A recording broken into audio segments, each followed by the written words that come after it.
Selon des études menées depuis plusieurs années, le Gabon fait partie des pays les plus chers d'Afrique et Libreville parmi les capitales les plus chères du monde. Une situation chronique qui a emmené depuis 2008 le gouvernement à prendre des mesures d'exonération de TVA et de taxes douanières.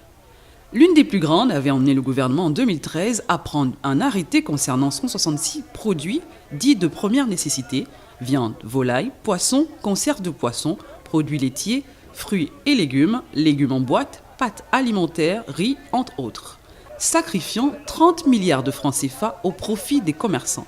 Comment alors expliquer l'écart entre les mesures prises par le gouvernement et la cherté dont se plaignent les Gabonais? En effet, beaucoup d'entre eux relèvent que l'instauration d'un revenu minimum à 150 000 francs CFA en 2010, celle de la prime d'incitation à la performance et la nouvelle grille salariale, a entraîné chaque fois une augmentation systématique des prix par les commerçants. Il faut dire que les standards de vie urbaine qui imposent un loyer décent, des types de transport, d'alimentation, les factures d'eau et d'électricité entre autres, et les niveaux de certains salaires ne permettent pas de subvenir correctement à toutes les charges.